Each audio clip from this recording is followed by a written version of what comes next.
सध्या आपल्यासोबत आहेत आमदार मनीषाताई चौधरी. ताई, खूप सारं स्वागत. उत्तर मुंबई येणारा महापौर ठरवणार आहे. 42 जागा इथं आहेत आणि एकंदर त्यांचं पगार जास्त असल्याने महापौरांनी ठरवलं जाणे.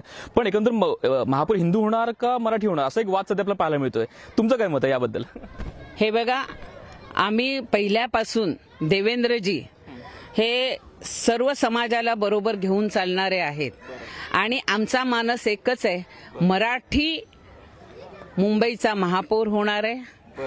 बरोबर आहे. जातीपातीचं राजकारणापेक्षा विकास काय पाहिजे हे लोकांना पाहिजे. जातीपातीचा कुठेही विचार होणार नाही. इकडे फक्त महायुतीचा विजय होणार आहे आणि जिकडे शिंदेचा उमेदवार हा भाजपचा समजून भाजपचा कार्यकर्ता काम करणार आहे आणि जिकडे भाजपचा उमेदवार आहे तिकडे एकनाथ शिंदेचा कार्यकर्ता हा शिवसेनेचा बाण समजून काम करणार आहे.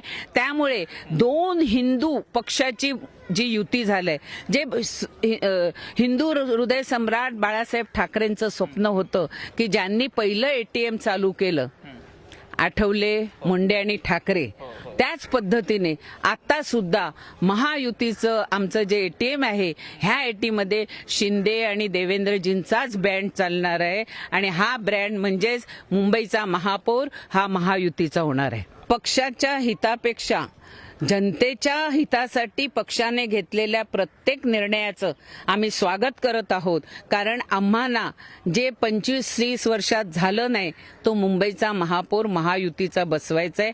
त्यामुळे 19-20 झालं तरी फक्त महायुती हाच निर्णय असणार. धन्यवाद. कॅमेरामन प्रतीकसह भूषण शिंदे, लोकशाही मराठी, मुंबई.